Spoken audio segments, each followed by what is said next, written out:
The mission of Child Protection League is to promote the welfare of children by protecting them from exploitation, indoctrination, and violence. We do that by following cultural trends, public policy, legislation, and curriculum. In turn, we educate and equip parents on these issues so they are informed and prepared to do what's necessary to protect their own children and grandchildren.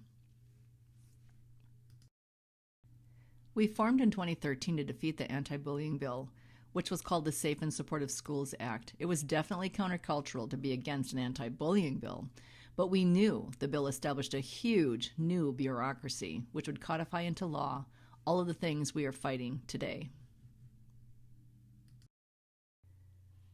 It would establish protected classes of people based upon race and sexual orientation. It would force compelled speech and undermine parental rights and cut them out of their minor children's decisions. It would normalize and institutionalize the whole LGBTQ ideology across all disciplines and allow one's perceived identity to force access to any space they desired. And it was a total shift away from academics to feelings and emotions. And we were correct because unfortunately, after the bill passed, we're dealing with all of these issues today. That same year, the Minnesota State High School League was secretly crafting their new transgender athletic policy, which would have revoked the school's ability to compete in the league if they didn't permit boys who self-identified as girls to compete against girls. The policy would have also have allowed those boys to be in the girls' showers, locker rooms, and even their hotel rooms when the team was on the road. Well, with the help of a significant donor, we ran 2 full-page ads in the Star Tribune. We basically outed the State High School League, and as expected, we were called anti-trans stokers of baseless fear, warning about scenarios that would never happen. But we were correct, and the public understood the long-term consequences. The public outcry was swift, powerful, and overwhelming, and the High School League was forced to redraft the policy. It was another example of CPL discerning the real ramifications and the power of parents taking action. But the bullying bill did pave the way for the language of comprehensive sex ed. CSE activists intended to mandate comprehensive sex ed in grades pre-K through 12 in all school districts in Minnesota.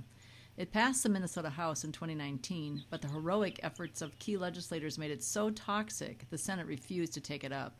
But the horrors of CSE brought us before thousands of people all over Minnesota, before school boards, churches, legislators, committees, and interviews. And we held a huge rally in the fall of 2019 at the state capitol, which was well attended but not covered by mainstream media. We've created extremely effective and informative tools. They contain hard-hitting information, talking points, and action steps for people to use and share. We use billboards to raise public awareness about specific issues. And we've even used a truck. When we broke the story about Drag Queen Story Hours, the photo of the queen in the upper right went absolutely viral on Facebook. It garnered national media attention from major organizations like The Blaze and The Daily Wire. We did countless interviews about this story. But parents were rightly horrified that our public dollars were being used to groom little kids like this, to normalize the drag queen lifestyle. Our website's filled with briefing papers, press releases, research, and published commentaries, and many, many links to media interviews. And we've hosted many incredible conferences. Some of our keynote speakers included the world-renowned Dr. Judith Reisman, Kimberly Ells, author and writer for The Federalist, Cicely Davis, who is currently running against Ilhan Omar, Alex Newman, founder of The New American, speaker and now candidate for the Florida State Senate, Catherine Kirsten with the Center of the American Experiment, who does meticulous research on critical race theory and social studies standards. And we had the huge honor that Michelle Bachmann emceed our very first major event with Matt Barber of Barbed Wire as our keynote. So between the bullying bill and the State High School League ads and our first major conference, we really came on the scene very visibly.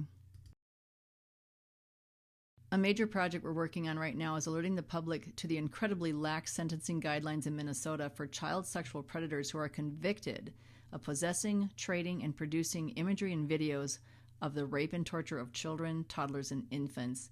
Incredibly, almost 90% of those convicted get probation only and no jail time. The proposed bills are called the Protect Minnesota Kids Act, We produced a powerful film called Shattered, which can be viewed and shared for free from our website, and it does explain what needs to be done to protect our children from these heinous crimes. But we regret to say that it's abundantly clear our legislators will not do the right thing for our children until the public makes them.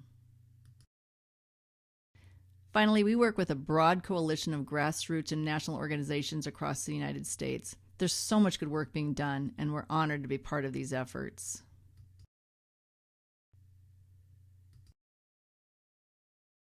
And we hope you will agree. This pretty much sums up our entire mission, that we will all protect all children, even if they're not ours. Please visit our website and sign up for our email updates. There you will find a lot of information that's available for free to read, download, and share.